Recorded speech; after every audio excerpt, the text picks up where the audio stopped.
पण कथ्थक ह्याच डान्स फॉर्मसाठी तू का स्वतःला चूज केलंस किंवा तुला असं का वाटलं की मी कथ्थकच हा फॉर्म शिकावा? की जेव्हा जेव्हा मी माझ्या काय म्हणतात लो हम्म. याच्यात होते पर्सनल लाईफमध्ये, तेव्हा मला माझ्या कलेनीच तारलंय. म्हणजे स्वतःचा मेंदू आधी तर बाजूला ठेवायचा आणि फक्त फॉलो करायचंय. करेक्ट. इतकंच आम्हाला सुरुवातीला माहिती होतं. तुम्ही इतका रियाज केला पाहिजेत ना की तुम्हाला प्रेशरपेक्षा एक्साइटमेंट असली पाहिजे स्टेजवर जाताना. कारण तुम्ही फिजिकली फिट असाल तरच तुम्ही नाचू शकता. काही काही जण असे आहेत की ते इन्स्टासाठी रियाज करतायत किंवा इन्स्टासाठी शिकतायत. कलेला काय आहे ते सोपं आहे. जॉब करणार आहेस का? पैसे किती मिळणार आहेत? सोशल मीडिया असेल किंवा कुठलंही की लोक तुम्हाला खूप लवकर क्रिटिसाइज करतात, जज करतात. आपण गुगल करून बघतो की माझ्या घराजवळ काय आहे आणि मग तिथे तू ओपन केल्यावर तुला असे खंडीभर क्लासेस दिसतात. कोणालाही वाटतं की आपल्या मुलाला आपण ते सगळं द्यावं जे आपल्याला मिळालं नाही. ही जी कन्सेप्ट आहे ना, याच्यानी खरंच मुलांचं नुकसान होतंय असं मला वाटतं. अशी सिच्युएशन पण होती की मी एका विद्यार्थिनीला दुसऱ्या विद्यार्थिनीला फक्त सॉरी म्हण एवढंच म्हणाले तर तिने क्लास सोडून दिला. नमस्कार. कॅज्युअल गप्पा विथ नेहाचा हा 50वा एपिसोड आहे. साधारण 10 जुलै 2025मध्ये मी हे चॅनल सुरू केलं आणि म्हणता म्हणता एक वर्ष झालं.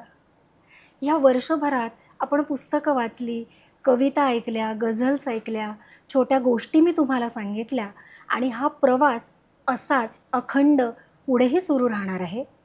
पण 50वा एपिसोड असल्यामुळे आज आपल्याबरोबर गप्पा मारायला माझी मैत्रीण आली आहे. तिच्याबद्दल सांगणारच आहे, पण त्याआधी अजूनही तुम्ही सबस्क्राईब केलं नसेल, फॉलो केलं नसेल तर जरूर सबस्क्राईब करा, फॉलो करा कॅज्युअल गप्पा विथ नेहा. आज आपल्याशी खास गप्पा मारायला जी आलेली आहे ती आहे committee member of Deccan education society. Tilak Maharashtra विद्यापीठाची सुद्धा ती मेंबर आहे. DY पाटील युनिव्हर्सिटीला ती एक्सटर्नल एक्झामिनर म्हणून काम करते आणि she is a certified teacher of Akhil Bharatiya Gandharva Mahavidyalaya आणि अर्थातच director of Padanyas dance academy Renuka Tikare Kelkar. Renuka, casual गप्पाच्या मंचावर तुझं खूप खूप स्वागत आहे. आपण ह्या 50व्या एपिसोडमध्ये भरपूर गप्पा मारणार आहोत. नक्कीच. तर सुरू करूयात आजच्या कॅज्युअल गप्पा विथ रेणुका. तर रेणुका, आज एक प्रोफेशनल कथ्थक डान्सर म्हणून तू काम करते आहेस, इन्स्ट्रक्टर म्हणून सुद्धा तू काम करते आहेस. पण कथ्थक ह्याच डान्स फॉर्मसाठी तू का स्वतःला चूज केलंस किंवा तुला असं का वाटलं की मी कथ्थकच हा फॉर्म शिकावा? मी 3रीत होते आणि सगळ्या पालकांनी आणि शिक्षकांनी सांगितलं की ही खूप सुंदर नाचते, तर तुम्ही तिला कुठली ना कुठली तरी म्हणजे कुठल्या तरी क्लासला घाला तिला असं म्हणून. तर माझ्या घराजवळ भरतनाट्यमचा एक क्लास होता. आधी मला तिथे घातलं गेलं, पण काही कारणांनी तो शिफ्ट झाला म्हणून मग नंतर कथकचा क्लास जवळ होता म्हणून तिथे घातलं गेलं. माझ्या घरी कुठलीही नृत्याची बॅकग्राऊंड नाही आहे, त्यामुळे त्यांना हे माहीत नव्हतं की ते कुठल्या नृत्य प्रकारासाठी आपल्या मुलीला पाठवत आहेत. त्यांना फक्त इतकं माहिती होतं इथे काहीतरी शास्त्रोक्त शिकवलं जाणार आहे. आणि मग तसा माझा प्रवास सुरू झाला की घराच्या जवळ जो क्लास आहे म्हणून मी कथकच्या क्लासला जायला लागले. आणि मी म्हणलं तसं की मला आठवत नाही की मी कधी तो कुठला क्लास मिस केला. म्हणजे 3रीपासून जो प्रवास माझा नृत्याचा सुरू झाला तो आजपर्यंत त्याला कधीच खंड पडला नाही. 10वी असो, 12वी असो किंवा काहीही अगदी घरातलं मोठं कार्य असलं तरीसुद्धा आम्हाला सुट्टी घ्यायला परवानगी नव्हती पेक्षाही आम्हाला ते ऑलरेडी माहिती होतं की नाही घ्यायचं आहे आपल्याला, आपण काही करून मॅनेज करायचं आहे आणि आपल्याला जायचंच आहे. तर हा असा अखंड प्रवास सुरू आहे तेव्हापासून. क्या बात आहे. मग ज्या अर्थी हा एवढा अखंड प्रवास तू 3रीत असतानापासूनचा तुझा सुरू आहे, ह्याला कारण म्हणजे मला असं वाटतं की जेव्हा आपण एखादी कला शिकतो त्यावेळी एक तर आपल्याला गुरु लागतात, गुरूंशिवाय आपण शिकू शकत नाही. आणि दुसरं तेवढंच आपलं पॅशन लागतं आणि तिसरं म्हणजे शिस्त लागते. खरं आहे. मग ह्या सगळ्या गोष्टी गुरु शिष्य परंपरेत तू नक्कीच शिकली असशील. हो. मग तुझा गुरु कोण? तुझ्या व्यक्तिमत्वाचा विकास कसा तिथे होत गेला? आम्हाला ऐकायला आवडेल. सुरुवातीला म्हणजे मी सुजाता नातूंकडे माझं शिक्षण म्हणजे कथकचं शिक्षण जवळजवळ मी आत्ता 2 वर्षापूर्वीपर्यंत म्हणजे 18 वर्ष सलग मी त्यांच्याकडे कथक नृत्याचं शिक्षण घेतलं. क्या बात. पण सुरुवातीला त्या स्वतः शिकवायच्या नाहीत, कारण अच्छा. मी जेव्हा त्यांच्याकडे क्लास लावला तेव्हा त्यांचं वय 70च्या पलीकडचं होतं. बरं म्हणून मग त्यांची एक विद्यार्थिनी होती आदिती गोडबोले म्हणून, बरं. मी तिच्याकडे शिकायचे. अच्छा. आणि ती म्हणजे तिची शिस्त, तिचं शिकवणं, तिचा प्रत्येक गोष्टीवर असलेली तिची पकड, यामुळे आमचा इंटरेस्ट खरंच वाढत गेला. की सुरुवातीचा जो आमचा पाया होता तिने तो खूप पक्का करून घेतला. आणि आमच्या बाई फक्त आम्हाला रविवारी भेटायच्या, की रविवारी बाई घेणार आहेत क्लास, असं असायचं. त्यामुळे मग तेव्हा रविवारच्या वेळेला बाई आल्या की त्यांची म्हणजे एक वेगळीच आदरयुक्त भीती आमच्या मनात असायची की आता बाई घेणार आहेत क्लास म्हटल्यावर एक तर धाकधूक व्हायचं आणि त्या प्रचंड ओरडायच्या चुकलं की. एकतर माझ्या मते वयामुळे पण ते असेल की थोडा पेशन्स कमी झाला किंवा खूप लहान लहान चुका डोळ्यांना सहन होत नाही असंही असू शकेल, पण त्या खूप ओरडायच्या आणि आम्ही त्यामुळे घाबरायचो कारण आम्ही लहान होतो. बरोबर. आणि दर रविवारी आमच्याकडे तबल्याची प्रॅक्टिस असायची. साथ संगतीसाठी तबल्याचे दादा यायचे. त्यांच्यासमोर मग टेक्निकली चुकलं की मग अजूनच जास्त म्हणजे आम्हाला असं असायचं की तुम्ही आवर्तनं वाया घालवू नका असं म्हणून आम्ही वेगळा ओरडा खायचो. आणि मग मला आठवतं मी प्रत्येक रविवारी डोळ्यात पाणी घेऊनच बाहेर पडली असेल. पण आम्हाला हे माहिती होतं की तुमचं जे काही इगो आहे, तुम्हाला असं मला कोणी बोललंय, हे सगळं गेटच्या बाहेर ठेवायचं आणि मग क्लासला यायचं आतमध्ये. पण सुरुवातीची 3 वर्ष मी सांगितलं तसं आदितीताईकडे आम्ही शिकलो. नंतर मग कम्प्लिटली आम्ही बाईंकडे, जसं लेवल अप झालं मी कम्प्लिटली बाईंकडे शिकलो. सॉरी, सुजाताताईंना मी बाई म्हणते. तर मग त्यांच्याकडे माझ्या शिक्षणाला सुरुवात झाली. मग त्यांच्याच अंडर मी ज्या काही वेगवेगळ्या परीक्षा असतात कथकसाठीच्या, जे सर्टिफाईड कोर्सेस असतात, घरात नृत्याची काहीच बॅकग्राऊंड नसल्यामुळे कधी पेरेंट्स विचारायला आले नाहीत की कुठली परीक्षा आहे, काय आहे. जे गुरु सांगतात ते करायचं, इतकंच माहिती होतं. म्हणजे मला आठवत नाही की आई माझी येऊन कधी अशी क्लासमध्ये विचारतीये की काय चाललंय काय नाही. त्यामुळे खूप फ्लोमध्ये आणि जे सांगितलंय ते करायचं. हे म्हणजे स्वतःचा मेंदू आधी तर बाजूला ठेवायचा आणि फक्त फॉलो करायचंय. करेक्ट. इतकंच आम्हाला सुरुवातीला माहिती होतं. आणि हा प्रवास त्यामुळे त्यांच्याचमुळे शक्य झाला. कारण खरं सांगायचं तर एक थोडा आळस प्रत्येकात असतो की जाऊ दे आज पाऊस पडतोय, जाऊ दे आज हे करावंसं वाटत नाहीये. पण जेव्हा तुम्हाला असं एक, त्या काय म्हणायच्या, मी हंटर घेऊन अशी तुमच्या पाठीमागे उभी असते असं म्हणून, तर त्या तशा उभ्या होत्या. म्हणून आम्ही आज त्या शिस्तीमुळे, त्यांच्या त्या भीतीमुळे आदरयुक्त आम्ही आज इतक्या चांगल्या पद्धतीने त्यांनीच शिकवलेली कला पुढे नेऊ शकतो. Correct correct. पण मग आता हे सगळं करत असताना तुम्हाला, अर्थात तुम्ही म्हणालात की सर्टिफाईड टीचर म्हणा किंवा ट्रेनर म्हणा, ह्याच्यासाठी एक वेगळं शिक्षण घ्यावं लागलं असेल. मग ते शिक्षण घेत असताना त्याच्या लेवल अप जेव्हा तुम्ही होतात, मग ह्याच्यातसुद्धा असे ग्रॅज्युएशन, पोस्ट ग्रॅज्युएशन्स असे प्रकार असतात? हो. नृत्यामध्ये आता युनिव्हर्सिटीजमध्ये पण BA MA असे कोर्सेस आहेत. PhD म्हणजे तेही केलं जातं. आणि त्याशिवाय अखिल भारतीय गांधर्व महाविद्यालयाच्या परीक्षा असतात. आणि बरेच जण म्हणजे त्यात विशारद अलंकार करतात. आणि शिकवण्यासाठीची अशी कुठली अजून परीक्षा नाहीये किंवा कदाचित मला माहिती नसेल, पण माझ्या माहितीत तरी अशी परीक्षा नाहीये. पण नृत्याचं प्रशिक्षण एका सर्टन लेवलपर्यंत झाल्यानंतर त्या परीक्षा आपण देऊ शकतो. आणि त्यानुसारच मग मी ते पुढे माझं शिक्षण घेत गेले. Okay okay.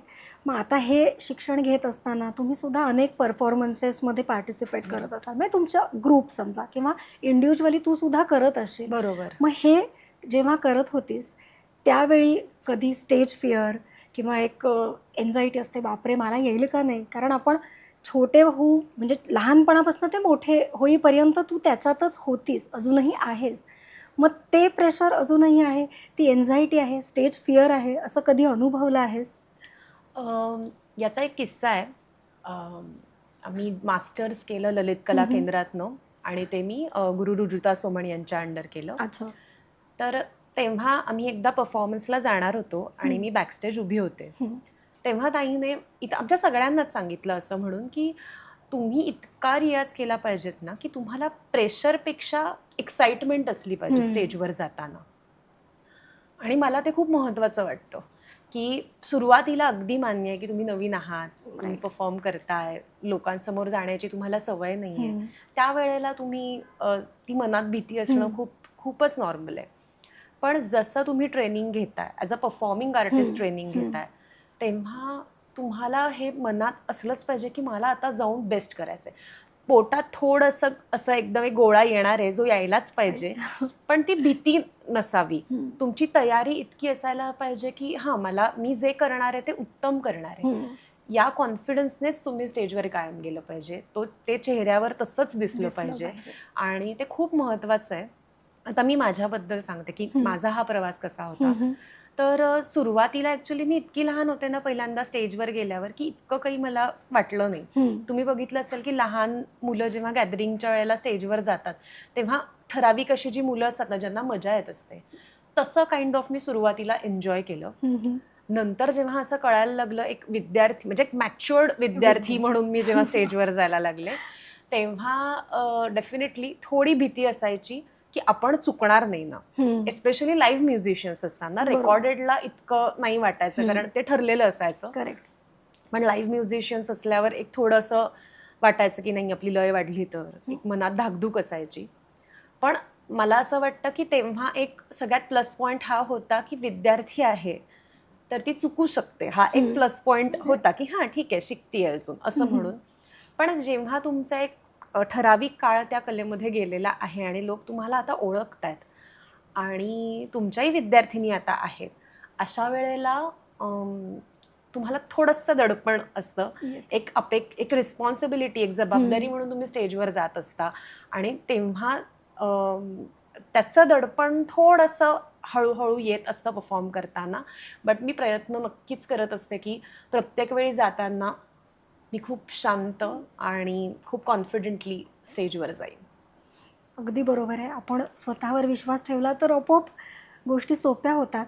पण मग जसा स्वतःवर कॉन्फिडन्स ठेवण्यासाठी daily routine, physical fitness, meditation ह्या सगळ्या गोष्टीसुद्धा तुमच्या कथ्थकच्या रियाजामध्ये येतात का? आणि प्रत्येक आर्टिस्टला ते शिकण्याची गरज आहे का? खूप महत्त्वाचा प्रश्न आहे आणि खरं सांगायचं तर याचा विचार मी वयवर्ष 25 पर्यंत अजिबात केलेला नाही आहे. कारण मला असं वाटतं तोपर्यंत तुमची बॉडी तुम्हाला काहीही ती सहन करत असते किंवा तेवढी कपॅसिटी तिच्यामध्ये असते. डेफिनेटली आधी जेव्हा मी मास्टर्स करत होते, BA करत होते, तेव्हा दिवसभर कॉलेज, सकाळी प्रॅक्टिस, संध्याकाळी प्रॅक्टिसेस, क्लासेस आणि हे सगळं करून सुद्धा मला ड्रॉइंगची प्रचंड आवड आहे.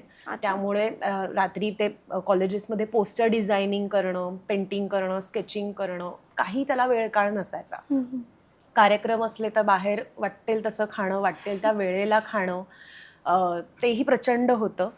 पण ते सगळं पचवलं जात होतं कारण प्रॅक्टिसही खूप होती आणि इतकं माहितीही नव्हतं की हे महत्त्वाचं आहे, याच्याकडे लक्ष दिलं गेलं पाहिजे. मला जसं मी 25 क्रॉस केलं आणि थोडीशी आता पुढे आली आहे मी, आणि जेव्हा माझं क्लासेस वाढले, जे माझं मास्टर्स कम्प्लीट झालं, त्यानंतर मी थोडी परफॉर्मन्स ओरिएंटेड नॅचरली झाले, तर त्या काळामध्ये मला असं लक्षात आलं की नाही, मला मसल टाईटनेसचा त्रास होतोय, मला ॲसिडिटीचा त्रास होतोय, माझ्या वेळा सगळ्या चुकतायत किंवा माझं वेट गेन पण थोडं जास्त होतं जे माझं कधी होत नव्हतं. याचा एक प्रॉब्लेम असा असतो की तुमचा परफॉर्मन्स आणि तुमच्या रियाजावर थोडासा संस्थेचं काम किंवा इतर कामांचा होणारा परिणाम. त्यामुळे मला तेव्हा हे खूप प्रकर्षाने जाणवलं की माझं कितीही काम वाढलं शिकवण्याचं किंवा इतरही ज्या मी संस्थांना जोडलेली गेलेली आहे, तिथलंही जरी काम वाढलं तरी सुद्धा मला माझं जे मुख्य आहे, रियाज आहे माझा किंवा माझा फिटनेस आहे, माझं खाणं आहे, याच्याकडे मला खूप लक्ष देण्याची गरज आहे. सुरुवातीला मग मी पॉवर योगा करायला लागले आणि त्याने मला फरक जाणवला, पण समहाऊ माझं वेट आणि माझं मसल स्टिफनेसचा त्रास त्याच्याने जात नव्हता. मी जिम करायला लागले आणि आता ऑलमोस्ट 1.5 वर्ष मी जिम करते. त्याच्याने मला प्रचंड जाणवलं की माझं मसल स्ट्रेंथनिंग खूप छान झालं. आणि मला कोविड झाला होता, त्यामुळे त्याच्यानंतर स्टॅमिना खूप माझा वाईट झालेला की मी परफॉर्म करताना मला दम लागतोय हे मला जाणवलं. म्हणजे एरवी दम लागतो, पण तो दम लागणं आणि पोस्ट कोविड दम लागणे हम्म. यात खूप फरक होता राईट. की तो मला जाणवत होता आणि ते प्रेक्षकांना कळता कामा नये बरोबर आहे. बरोबर परफॉर्म आहे. करताना की अरे हिचा स्टॅमिना कमी कमी वाटतोय, पडतोय. अरे हिचे पाय जरा नंतर नंतर हम्म. कमी वाजतात. हे जेव्हा समोरच्याला जाणवायला लागलं म्हणजे हम्म. असं मला वाटलं की नाही कदाचित हे हम्म. लक्षात येतंय आणि मी कुठेतरी कमी पडते. हम्म. त्यावेळेला मग मी जिम, मग नंतर माझी एक मैत्रीण आहे, आता मी नुकतीच तिच्याबरोबर एक पॉडकास्ट केला, तर तिच्याबरोबर न्यूट्रिशन, ती न्यूट्रिशनिस्ट आहे आणि त्याबद्दल मी जाणून घेतलं की Okay. माझं फूड कसं असलं पाहिजे, माझ्या Diet. एक्सरसाइज कशा असायला हव्यात, सगळ्याच गोष्टी असतील बरोबर. या. आणि हळूहळू मी ते आता माझ्या मुलींना म्हणजे माझ्या विद्यार्थिनींना सांगायला सुरुवात केली की नाही, तुम्ही आत्तापासून व्यायाम करा, बरोबर आहे. तुम्ही आत्तापासून या गोष्टीला प्रायोरिटी द्या, हम्म. कारण तुम्ही फिजिकली फिट असाल तरच तुम्ही नाचू शकता. बरोबर. आता फिजिकली फिट आणि वेट याचा माझा काही तसाही संबंध मला वाटत नाही आहे.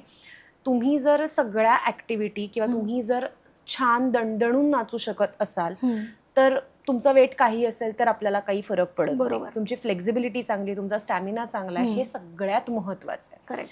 आणि त्याबरोबरीने तुम्ही काय खाताय, कारण आधी फूड चॉईसेस माझे आता काय, चला मी चालली आहे रस्त्यावरून, कच्ची दाबेली खाल्ली, एखादा वडापाव खाल्ला, पण आता आपोआपच एक असं होतं की नको, आपण घरी जाऊयात, घरी जाऊन काहीतरी बनवून खाऊ किंवा घरी जे अवेलेबल आहे, जे माझ्या शरीरासाठी चांगलं आहे त्याला मी आता आपोआप प्रायोरिटी देतीये आणि ती दिली जाते. कारण आपण जेव्हा व्यायाम करतो ना तेव्हा आपोआप असं होतं की नाही, थोडंसं आपण प्रयत्न करूया हेल्दी खाण्याचा. बरोबर. आणि असं काही नाही, तेही खातेच आहे मी, पण त्याचं जे प्रमाण होतं ते आता खूप कमी झालंय. बरोबर. आणि मला माझंच त्यामुळे प्रचंड फ्रेश वाटतंय, मला हलकं वाटतंय आणि मला असं वाटतं कुठल्याही प्रकारचा एक्सरसाइज तुम्हाला मेंटली रिलॅक्स करतो, कारण तो तुमचा वेळ असतो. बरोबर. म्हणजे तो 1 तास माझा आहे, तिकडे मी ना काही माझ्या नृत्याशी रिलेटेड पण काही करत नाहीये किंवा काहीच करत नाहीये ना माझ्या डेली रुटीन मध्ये, त्यामुळे मला आपोआपच मेंटली पण तितकंच रिलॅक्स वाटतं.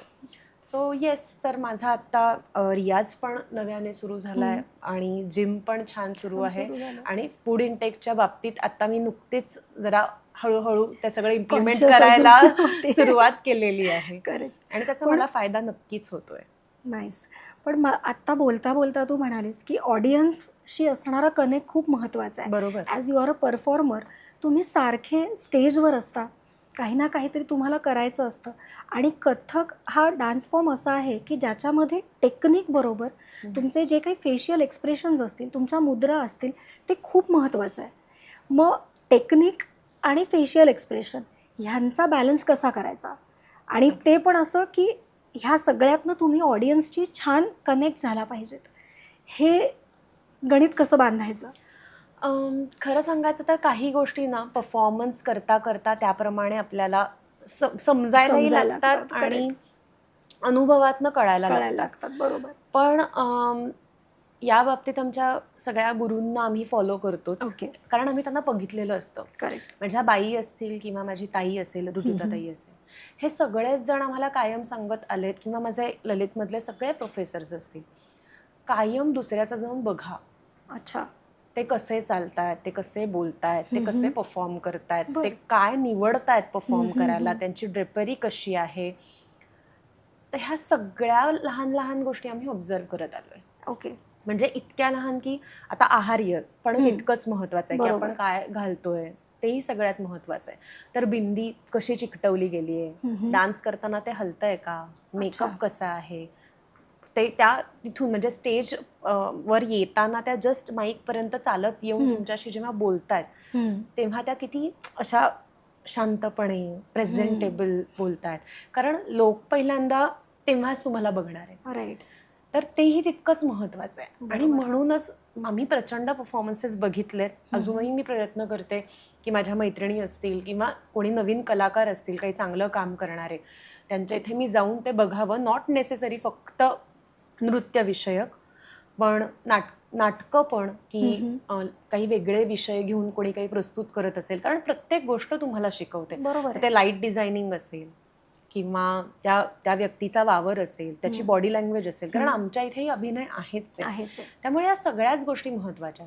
टेक्निक आणि एक्सप्रेशन बाबतीत आपण जे बोललो, तर डेफिनेटली आधी टेक्निकवर काम करायला पाहिजे असं मला वाटतं. कारण मी आत्तामध्ये एका कॉम्पिटिशनची जज म्हणून गेलेले आणि तेव्हा मला रिअलाइज झालं एक मुलगी नाचतीये, खूप कॉन्फिडंट आहे, सगळं एकदम कॉस्ट्युम छान, एक्सप्रेशन छान, फुल एनर्जी, बट टेक्निकली खूप गोष्टी मायनसमध्ये होत्या. अच्छा. आता त्या मुलींना काय वाटत असतं की त्यांना जो जज म्हणून बसवलेला आहे त्याचं याच्याकडे लक्ष जाणार नाहीये की तिने अर्धवट पाय दिलेले आहेत, ती काही ठिकाणी पाय देतच नाहीये, काही ठिकाणी हस्तक अर्धवट होत आहेत.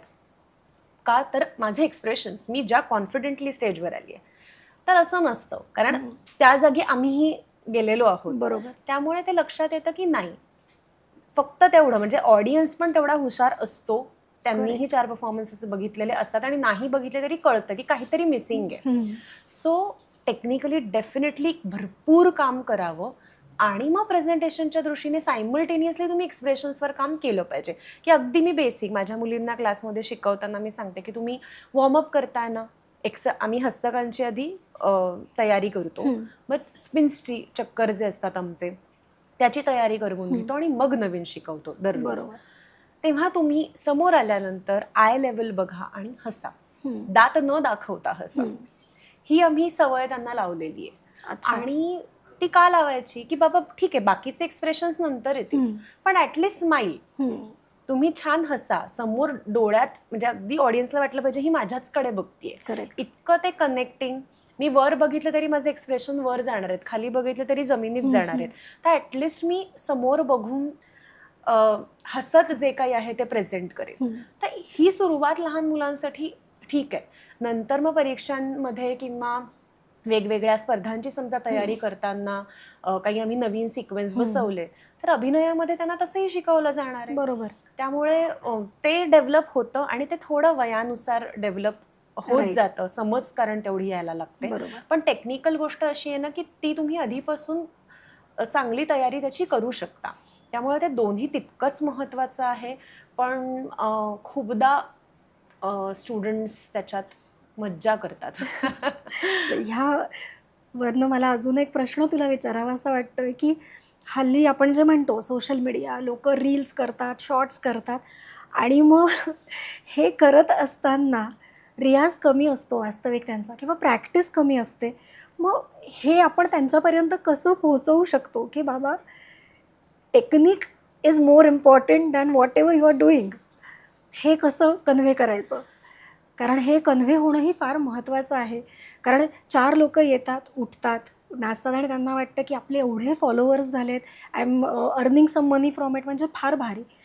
तर असं नाही आहे, म्हणजे हे एक लाईफ लाँग स्किल आहे असं मला वाटतं. म्हणून काय सांगशील याच्याबद्दल? यात ना खूप प्रकार आहेत. म्हणजे काही काही जे आहेत इन्स्टावर पोस्ट करणारे, जे खरंच क्लासिकल छान करतायत, रियाज करतायत, ते पोस्ट करतायत. काही काही जण असे आहेत की ते इन्स्टासाठी रियाज करतायत किंवा इन्स्टासाठी शिकतायत. ज्यांचे कॅप्शन साधारण असे निबंध लिहिलेले असतात आणि त्यात मग त्या कशा पडल्या नाचताना, त्यांना कसं लागलं आणि मग त्या कशा त्यांची जर्नी. ठीक आहे, प्रत्येकाची आपली आपली आवड आहे, प्रत्येकाला स्वतःला प्रेझेंट करायचं आहे वेगळ्या प्रकारे वेगवेगळ्या प्लॅटफॉर्मवर. मी जेव्हा अगेन मास्टर्स करत होते तेव्हा एक गुरु आहेत अमला शेखर म्हणून, त्यांच्याबरोबर मी एक प्रोडक्शन करत होते आणि तेव्हा मी त्यांच्याशी या विषयावर बोललेले.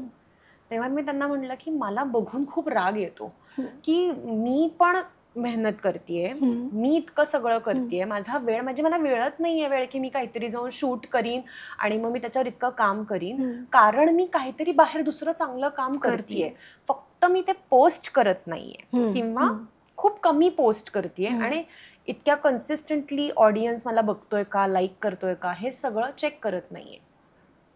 तर तेव्हा त्या मला म्हणाल्या की तू ठरव की तुला काय एक्झॅक्टली फोकस करायचंय, कुठे फोकस करायचंय. त्या करतायत त्यांच्यावर राग किंवा येऊन काय होणार आहे, काहीच नाही, कारण बघणाऱ्या ऑडियन्सने त्यांना चूज केलंय. बरोबर. आणि आपल्याकडे सगळ्यांना माहिती आहे की शास्त्रोक्तचा ऑडियन्स हा खूपच लिमिटेड आहे. शास्त्रीय शिकणाऱ्यांचा ऑडियन्स आत्ता तरी खूप कमी आहे. आता खूप आपण बघतोय सगळीकडे सगळेच जण प्रत्येक घरी एक तरी मुलगी कथक शिकतेय, भरतनाट्यम शिकतेय, काही ना काहीतरी वाद्य शिकतेय, गातीये. कदाचित काही काळाने त्या नसेल आणि मे बी त्यानंतर प्रत्येकाला टाकताना 10 वेळा विचार करायला लागेल की आपण पोस्ट करतोय पण हे जर चुकीचं निघालं तर लोक आपल्याला सोडणार नाहीये किंवा जे आर्टिस्ट आहेत तिथे सुद्धा तेही बघतायत. ही एक अवेअरनेस त्याचाही क्रिएट होईल. पण ठीक आहे, मी आत्ता त्या गोष्टींकडे असं म्हणून बघतेय की माझी जर्नी ही टोटली वेगळी आहे, माझं एम हे टोटली वेगळं आहे आणि ज्याला जे करण्यात आनंद मिळतो त्याने ते करावं. कारण मी जे करतेय ते लॉंग लास्टिंग आहे. त्याला ते माझं काम ते सुरू राहणार आहे कायमस्वरूपी आणि ते कायमस्वरूपी राहणार आहे. बरोबर. ह्या ज्या काही गोष्टी आहे ना या ट्रेंडिंग आहेत आणि टेम्पररी आहेत. सो ते तात्पुरता लोक त्याला बघणार आहेत आणि काही काळाने ते विसरलं जाणार आहे कारण त्यात तोचपणा येईल. बरोबर. इथे आम्ही जे काम करतोय किंवा माझ्यासारख्या ज्या मुली आहेत ज्या रोज काहीतरी नवीन शिकतायत, काहीतरी करण्याचा प्रयत्न करतायत, चांगलं त्या काहीतरी क्रिएट करतायत, त्या काहीतरी रोज नवीन शिकतायत आणि तो फरक आहे ना मोठा. आणि हे मला त्यांनी त्या दिवशी रिअलाइज करून दिल्यानंतर मला आता ते बघून इतकंसं वाईट वाटत नाही. म्हणजे 4 व्हिडिओज बघून 4 रील्स बघून तसे हातवारे केले म्हणजे तो डान्स नाही. त्याच्यासाठी तुम्हाला प्रॉपर शिक्षण घ्यायला हवं, कन्सिस्टन्सी हवी. आज केलं मग उद्या कंटाळाला असं नाही. आणि अर्थात डिसिप्लिन हवं. म्हणजे जसं आपण बोलत होतो की गुरु शिष्य परंपरा, ह्या गुरु शिष्य परंपरेतनं तू आली आहेस, अनेक गुरूंच्या हाताखाली तुझं शिक्षण झालं आहे. पण आज जेव्हा तू स्वतः एक गुरु आहेस, अनेक विद्यार्थिनी तुझ्या हाताखाली आज तयार होत आहेत, मग तेव्हा परफॉर्मर रेणुका आणि इन्स्ट्रक्टर रेणुका हा बॅलन्स कसा साधतेस? मी स्वतःला नक्कीच आत्ता गुरु असं म्हणणार नाही. मी आत्ता शिक्षक म्हणून स्वतःला प्रेझेंट करू शकते आता या प्लॅटफॉर्मवर. ॲज अ इन्स्ट्रक्टर किंवा शिक्षक म्हणून जेव्हा मी विद्यार्थ्यांना ट्रेन करते तेव्हा एक कम्प्लिटली वेगळा रोल असतो आणि त्याच्यातनं मिळणारा आनंद हा टोटली वेगळा आहे. त्यातनं मला प्रचंड शिकायला मिळतं आणि त्याहीपेक्षा जास्त महत्त्वाचं मला खूप एनर्जी मिळते. वा. कारण म्हणजे मी आत्ता सगळ्यात जी माझी बेसिक बॅच आहे ना की मुली अगदी येतात आणि काहीच माहीत नाही आहे कथकविषयी, ती बॅच मी घेते आणि डिरेक्टली मी लेवल 4 पासून शिकवते. बाकी माझ्या ज्या विद्यार्थिनी आहेत त्या बॅचेस घेतात. तर ते घेण्यामागचं कारण असं आहे की त्या तेव्हा येतात ना, त्या इतकी एनर्जी घेऊन येतात, त्यांच्यामध्ये इतकी एक्साइटमेंट असते आणि त्यांना ते शिकायचं असतं. आणि त्यांच्याबरोबर कम्युनिकेट करताना मला प्रत्येक वेळी जाणवतं, अरे हे मी यांना कसं सांगू किंवा मी यांना कसं समजवू. ते मी इतकं सोप्यात सोपं करण्याच्या मागे लागते ना की मला 10 वेळा विचार करायला लागतो त्याच कन्सेप्टचा, जो मी स्वतः शिकताना नाही केला नसेल. अच्छा. आणि त्यामुळे मला ती प्रोसेस खूप आवडते. मी ती एन्जॉय करते प्रचंड. त्यामुळे मला क्लासेस घ्यायला, मुलींना शिकवायला प्रचंड आवडतं. मग शाळेतही तसंच आहे. मी 2 शाळांना आत्ता जॉईन आहे. तिकडेही तेच आहे की मुलींना शिकवताना त्यांचे जे प्रश्न असतात ना ते इतके निरागस असतात आणि त्या इतकं पटकन आणि सहज विचारून जातात आणि मी त्याचा नंतर विचार करत राहते किंवा त्यांच्या काही काही रिॲक्शन. म्हणजे आता त्यांना हे कळत नसतं, त्यामुळे त्या सगळ्या मला ताई म्हणतात. असं शिकवून वगैरे झालं की त्यांना असा प्रश्न पडतो की आता आपण ताईच्या पाया पडायच्या असतात का मग काय करायचं. त्यांना काही माहीत नसतं. आई त्यांना खुणावत असते की जा जा नमस्कार कर, असं नाही, ताईने शिकवलंय तुला असं म्हणून. आणि माझी अशी इच्छा नसते की मी अजून ती सवय लावलेली नाहीये की या माझ्या पाया पडा असं म्हणून. मला असं वाटतं की त्या एका सर्टन एज नंतर त्यांना स्वतःहून जाणवेल की आपण आपल्या समोरच्या जे शिक्षक आहे, गुरु आहे, त्याला आपण नमस्कार केला पाहिजे. बरोबर. तर ती मुलगी इतकी कन्फ्यूज होती ना, ती आली, तिने पटकन पाया पडली आणि मला गच्च मिठी मारली आणि ती पळून गेली. आणि माझ्यासाठी तो इतका म्हणजे असा वेगळा अनुभव होता. मी ते आठवून पुढच्या 2 दिवस इतकी छान मूडमध्ये होते की एक लहान मूल किती तिला वाटलं असेल की आपण हिला एक मिठी मारून जावं. तर त्यांचीही विद्यार्थिनींची पण तितकी अटॅचमेंट असते आणि माझीही त्यांच्या प्रती तेवढीच अटॅचमेंट असते. सो तो एक कम्प्लिटली वेगळा भाग आहे. आणि परफॉर्मर म्हणून म्हणाल तर त्याच्यासाठी मी खूप असं प्रेफर करायचे आधीपासूनच की मी सोलो परफॉर्म करेल. ओके. मी आधी ग्रुप परफॉर्मर अशी खूप नव्हतेच, अच्छा. कारण मला ते असं असायचं की मी स्टेज कव्हर करणार आहे, मी जोरदार नाचणार आहे, जाऊन मला काही अचानक सुचलं तर मी ते ऍड करीन. तर मी माझी एनर्जी घेऊन स्टेजवर जायची मला सवय होती. याचं कारण असं होतं की मी जेव्हा शिकत होते तेव्हा मला खूप माझ्या बाईंनी सोलो परफॉर्म करायची संधी दिलेली प्रत्येक अच्छा. वेळेला, बर. आणि जी खरं तर खूप लोकांना कमी मिळते. बरोबर. की युजली असं होतं हल्ली पण की बॅचेसमध्ये शिकवलं जातं, मग त्या बॅचेसमध्ये परफॉर्म केलं जातं, मग तुम्ही जरा चांगल्या करायला लागल्यानंतर जा, आता तू सोलोमध्ये जा, असं होतं जनरली. पण माझ्या बाबतीत ते खूप उलट झालं. मी सुरुवातीपासूनच सोलो परफॉर्म करत होते, ओके. ज्या कारणाने मला थोडं उलट अवघड गेलं ग्रुप बरोबर नाचताना. कारण ग्रुप बरोबर नसताना तुम्हाला खूप अलर्ट राहायला लागतं, Synchro तुम्हाला पाहिजे लक्ष, परत. आणि तुम्हाला असं नाही चालणार आहे की मला आता वाटलं म्हणून मी एखादी मुवमेंट ऍड केली, बिकॉज तुम्हाला तो सिक्वेन्स फॉलो करायचा आहे, तुम्हाला ती कोरिओग्राफी फॉलो करायची आहे. त्यामुळे डेफिनेटली ॲज अ परफॉर्मर म्हणून मी पोस्ट मास्टर्स किंवा त्या दरम्यान मी खूप ग्रुप परफॉर्मन्सेस दिले. तेव्हा मग मी ते असं हट्टाने की नाही, मला माझ्या पोझिशन्स चांगल्या घ्यायच्या आहेत, मला या बाबतीत स्वतःला सुधारायचं आहे, असं म्हणून मी ते ठेवलं. आणि या दोन्हीचा एक मिक्स असा की मी माझ्या विद्यार्थिनींबरोबर जेव्हा परफॉर्म करते तेव्हा सो माझा असा थोडासा कल असतो की त्यांचे पण सजेशन्स मी घ्यायला पाहिजे. प्रत्येक विद्यार्थिनीचा स्वभाव, प्रत्येक विद्यार्थिनीचे प्लस पॉईंट्स हे सगळं आपल्याला माहिती असतं ॲज अ शिक्षक, तर बरोबर. त्याचाही मला फायदा होत असतो कुठेतरी. आणि तेच मी जेव्हा परफॉर्म बाहेर घेऊन जाते ॲज माय टीम, तेव्हा आणि जेव्हा मग लोक खूप अप्रिशिएट करतात तेव्हा ते समाधान वेगळंच असतं. बरोबर. कारण आजवर फक्त लोकांनी मला बघितलंय, Correct. पण मी घडवलेल्या मुलींना अप्रिशिएट केलं जात आहे, ते एक वेगळं समाधान आहे, तो एक खूप वेगळा आनंद आहे. आणि हे दोन्ही रोल करताना मला असं वाटतं की तुम्हाला हे कळलं पाहिजे की आपण फक्त शिकवण्यात नाही राहायला पाहिजे, कारण हे शेवटी परफॉर्मिंग आर्ट आहे. करेक्ट. आणि मला हे खूप जाणवतं की खूप डान्सर्स एकतर परफॉर्मन्समध्ये जातात किंवा याच्यात जातात, पण ते एकार्थी बरं पण आहे जर तुम्ही फक्त परफॉर्मर म्हणून जात असाल तर. पण जर तुम्हाला शिकवण्यात पण इंटरेस्ट असेल तर मात्र तुम्ही परफॉर्मन्सेस सोडू नका, असं मला प्रत्येक डान्सरला सांगायची इच्छा आहे. कारण परफॉर्मिंग आर्टमध्ये तुम्ही परफॉर्मन्सेसच सोडले तर तुम्ही ज्या मुलींना घडवताय त्यांना काय बघायला राहील, म्हणजे त्या तुमच्याकडे बघून उभ्या राहणार आहेत. तुम्ही शिकवाल त्यांना, डेफिनेटली चांगलं शिकवाल, पण ज्या तुम्ही त्यांच्या समोर उभं राहून दणदणून परफॉर्मन्सेस द्याल तेव्हा त्यांना असं होईल की मलाही ताईसारखं करायचंय. तर त्यांच्यासाठी म्हणून, स्वतःसाठी म्हणून परफॉर्मन्सेस डेफिनेटली सोडले नाही पाहिजेत. आणि माझाही तोच अट्टाहास आहे की कितीही वय माझं पुढे वाढत गेलं तरीही मला माझ्या फिटनेसवर काम करून मला परफॉर्म करत राहायचं आहे. आणि इयरली एक जरी मी सुंदर दिला तरी मी सॅटिस्फाईड आहे. करेक्ट. करेक्ट. माझ्या असं अजिबात एम नाही आहे की प्रत्येक जगातल्या फेस्टिवलमध्ये जाऊन मला नाचायचं आहे. मला बोलवलं गेलं, मी डेफिनेटली जाईल. मला जर वाटलं की इथे मला संधी मिळते, मी डेफिनेटली अप्लाय करीन. पण आपण एक म्हणतो ना, प्रत्येकाची एक जर्नी वेगळी आहे, प्रत्येकाच्या स्वतःकडूनच्या अपेक्षा वेगळ्या आहेत. तर मला स्वतःकडून एवढीच अपेक्षा आहे की माझ्या विद्यार्थिनींनी सुद्धा तितकं ग्रो व्हावं. करेक्ट.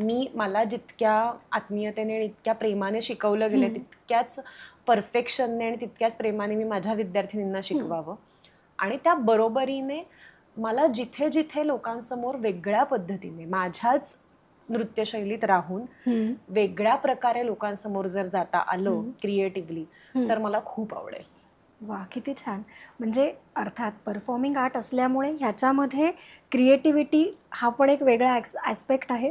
म्हणजे क्रिएटिव्हिटी आणि त्या डान्स फॉर्मशी असणारी संवेदनशीलता ह्या दोन्हींना मिक्स करून ते परफॉर्म करणं म्हणजे किती सुंदर एक्सपिरियन्स असेल हा, खरंच. आता हे सगळं तू करत असताना असं कधी होतं का की तू अनेक छोट्या मुलींचे अनुभव सांगितलेस, तर एखाद्या मुलीला तू खूप छान प्रकारे सांगतेस पण समहाऊ तिला ते ग्रास्पच करता येत नाहीये, आणि मग मुली लहान असल्यामुळे असं होतं ना की मला हे जमतच नाही आहे, आता मला करायचंच नाही. मग ही सिच्युएशन येते का?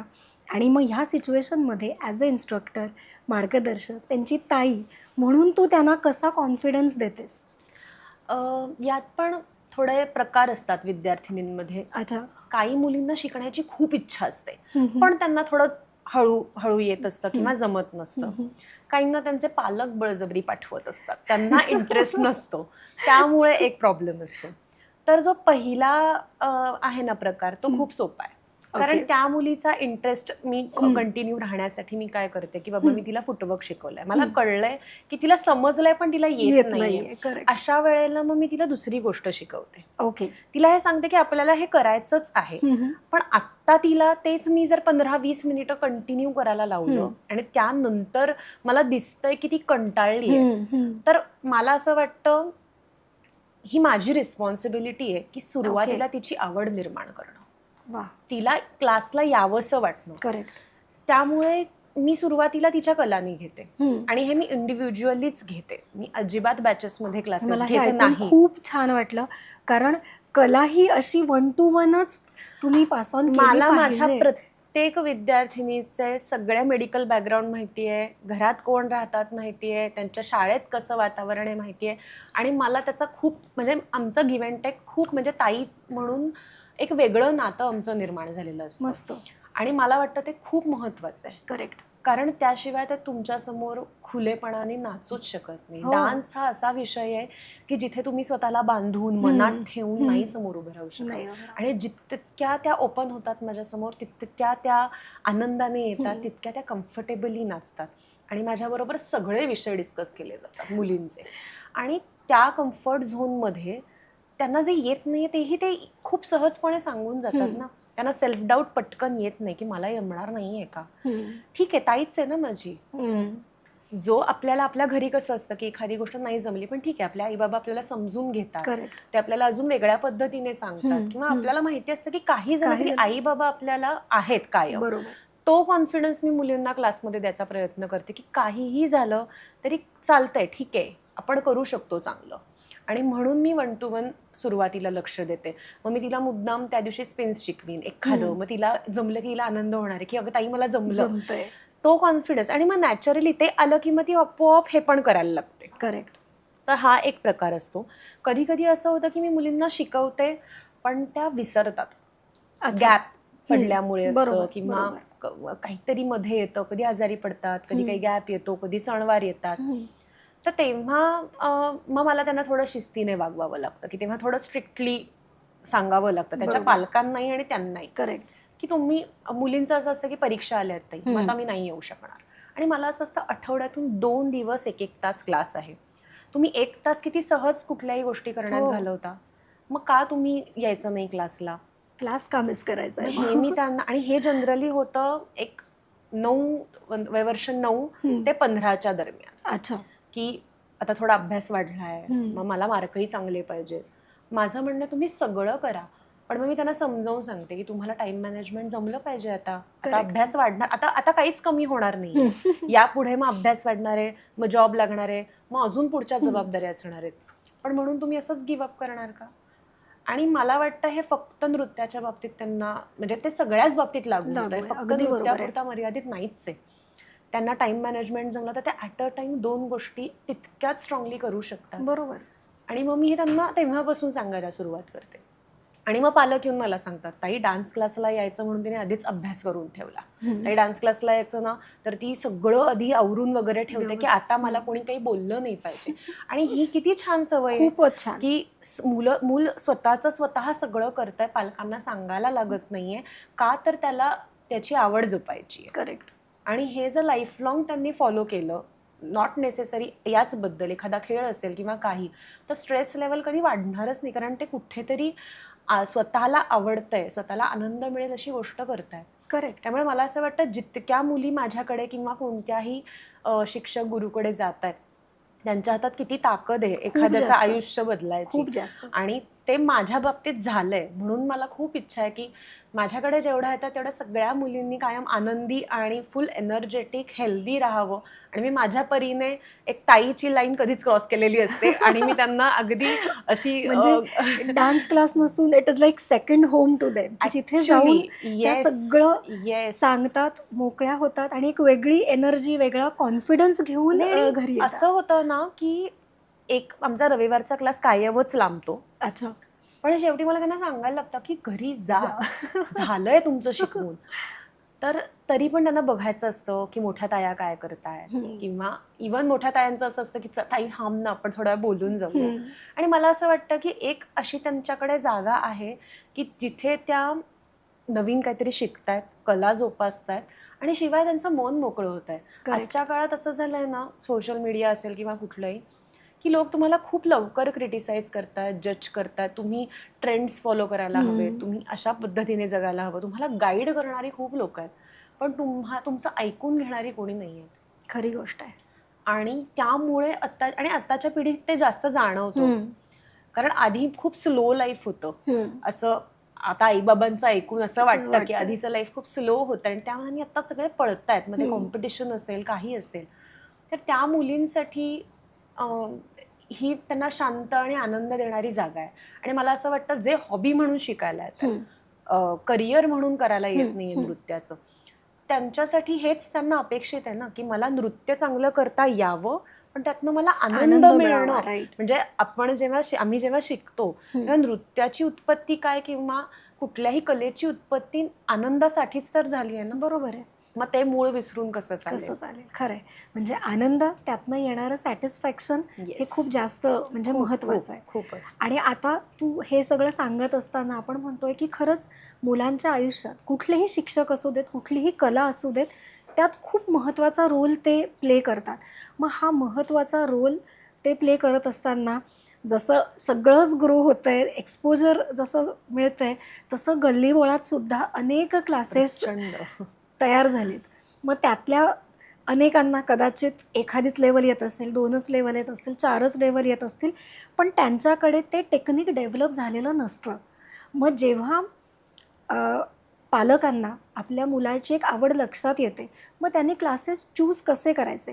कारण आज जर सोपी पद्धत आहे, आपण गुगल करतो पटकन की माझ्या what are the nearby classes, की हा डान्स फॉर्म आहे किंवा गाणं आहे, कुठलीही कला आहे, स्पोर्ट्स आहे, आपण गुगल करून बघतो की माझ्या घराजवळ काय आहे, आणि मग तिथे तू ओपन केल्यावर तुला असे खंडीभर क्लासेस दिसतात.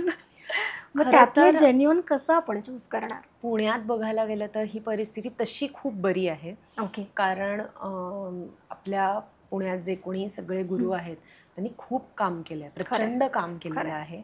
आणि पण तरीही असे क्लासेस आहेत की जिथे शिक्षण पूर्ण होण्याआधीच क्लासेस सुरू झालेले असतात. आणि मला असं वाटतं की मी जवळजवळ 10 वर्ष माझ्या गुरूंच्या मार्गदर्शनाखाली क्लासेस घेतलेले आहेत. बरोबर. मी स्वतः लगेच माझे क्लासेस कधीच सुरू केले नव्हते. बरं, त्यांनी मला सांगितलं की तू आता यांना शिकव. मी विचारलं नव्हतं किंवा मला हे जाणवलंही नाही की मी काही असं करायला पाहिजे. अच्छा. तर जोवर आपल्याला आपला गुरु सांगत नाहीये की तू जा आणि स्वतःचं काहीतरी सुरू कर, तोवर करू नये, असं माझं एक पर्सनल मत आहे. तुम्ही म्हणालात तसं की पालकांना आता जेव्हा क्लास लावायचा आहे मुलांना, तर तेव्हा कसं शोधावं? तर मला असं वाटतं की आपण कुठे कोणाकडे क्लास लावलोय, ते कोणत्या गुरूंकडे शिकलेले आहेत, किती वर्ष शिकलेले आहेत, त्यांनी कुठलं सर्टिफिकेशन केलेलं आहे, हे सगळं माहिती असायला हवं. आणि त्यात काहीच चूक नाहीये, कारण आता तितका अवेअरनेस आहे सगळ्यांकडेच, आणि आपण जे काही आपल्या पाल्याला शिकवायची इच्छा ते चांगलंच असावं, आपण चांगल्यात चांगल्या व्यक्तीकडे शिकवायला पाठवावं, हे कोणालाही वाटू शकतं. त्यामुळे ही सगळी माहिती घ्यायला हवी. म्हणजे पालकांनी सुद्धा फक्त एक्झाम ओरिएंटेड न राहता, हे परफॉर्मिंग आर्ट आहे तर ते किती चांगलं आहे हेही बघायला हवं. म्हणजे त्याच्याकडे त्यांचा कल जास्ती असायला हवी की आपण कला शिकावी या कारणाने क्लास लावणार आहोत, ना की परीक्षांमध्ये फक्त सर्टिफिकेट गोळा करण्यासाठी. कारण उद्या जर मी एखाद्या मुलीला म्हणलं की दाखव तू काय शिकलीयस, तर मी नुसते थप्पे सर्टिफिकेटचे घेऊन काय करणार आहे. त्यामुळे थोडंसं ते मला खटकतं जेव्हा ते मला विचारतात, किंवा हाही प्रश्न असतो किती दिवसात शिकेल, किती महिन्यात कोर्स पूर्ण होईल. तर मला असं वाटतं की हा म्हणजे ठीक आहे, हे त्यांना माहिती नसेल, म्हणजे त्यांची चूक नाही आहे त्यामध्ये, पण जर तुम्ही तुमच्या पाल्याला काहीतरी शिकवण्यासाठी पाठवता तर त्याची पूर्ण माहिती तुम्ही खरं तर काढली पाहिजे. तुम्ही शाळेत घालताना किती चेक करता की ही शाळा चांगली आहे का, इथे कसं शिकवलं जातं, मग सगळ्या गोष्टी सेम अप्लायज हिअर. त्यामुळे सगळा त्याचा अभ्यास करावा आणि मगच आपल्या पाल्याला तिथे शिकवायला पाठवावं. शिकायला पाठवावं. सॉरी. बरोबर. आता पालकांचा विषय निघालाच आहे म्हणून अजून एक प्रश्न विचारते तुला, की हल्ली पालक सगळ्या प्रोसेसमध्ये इन्व्हॉल्ड असतात. म्हणजे अगदी कपडे कुठले हो. घालावेत, शाळा कुठली असावी, अनेक गोष्टींमध्ये. मग जेव्हा तू शिक्षक म्हणून आपल्या मुलींना, आपल्या स्टुडंट्सला काही शिकवत असतेस, तेव्हा तुला पालकांचा सपोर्ट एक्सपेक्टेड असतो. पण कधी-कधी तो सपोर्ट कसा इंटरफेरन्समध्ये कन्व्हर्ट होतो आणि मग अशा वेळी तू या पालकांना काय सांगशील? कारण जसं तू आत्ता म्हणालीस, की ही एक कला आहे. ती काही असं 2 दिवसात, 4 दिवसात, 4 वर्षात येणार बरोबर. नाही. It is a life long process. तुम्हाला त्याचा रियाज करावा लागतो, प्रॅक्टिस करावी लागते, तर येणार.